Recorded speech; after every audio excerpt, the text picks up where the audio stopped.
સમાચારમાં આગળ વાત કરીએ તો આમ આદમી પાર્ટીના ધારાસભ્ય હેમંત આહિર કાઢ્યા બહાર અધ્યક્ષ દ્વારા ટી શર્ટ પહેરીને આવતા બહાર કાઢવામાં આવ્યા।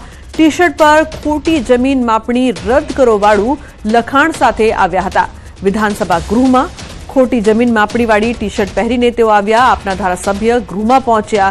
અધ્યક્ષે ટકોર કરી કે આ પહેરીને નહીં આવી શકાય। ગૃહમાં તેવી ટકોર પણ કરવામાં આવી। ગૃહમાંથી બહાર કાઢવા મુદ્દે આમ આદમી પાર્ટીના એમએલએ હેમંત આહિરનું નિવેદન। છેલ્લા 10 વર્ષથી સમગ્ર ગુજરાતના ખેડૂતો જમીનની ખોટી માપણીનો ભોગ બન્યા છે। જામનગરમાં સૌથી વધારે અરજી ખોટી જમીન માપણી અંગે કરાઈ છે। સમગ્ર તંત્ર કામ કરી રહ્યું છે। જામનગરમાં 83,000થી વધારે અરજી જામનગરમાં થઈ છે, જેમાંથી માત્ર 13,000 અરજીઓનો નિકાલ કરવામાં આવ્યો છે। જો આ અંગે યોગ્ય તપાસ થાય તો સૌથી મોટું કૌભાંડ સામે આવશે।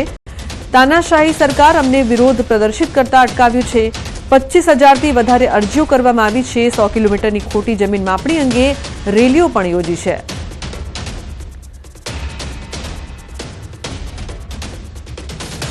વિપક્ષના ધારાસભ્ય અવનવા મુદ્દાઓ સાથે વિરોધ વ્યક્ત કરતા હોય છે અને આ જ રીતે આમ આદમી પાર્ટીના ધારાસભ્ય આજે ટી શર્ટ પહેરી અને ખોટી જમીન માપણી રદ કરો તે પ્રકારની વાત સાથે ગૃહમાં પહોંચ્યા હતા। પરંતુ આ ટી શર્ટ પહેરીને પહોંચ્યા બાદ હેમંતભાઈ જે છે આમ આદમી પાર્ટીના ધારાસભ્ય તેમને ગૃહમાંથી બહાર કાઢવાનો આદેશ જે છે તે કરવામાં આવ્યો છે અધ્યક્ષ દ્વારા, શંકર ચૌધરી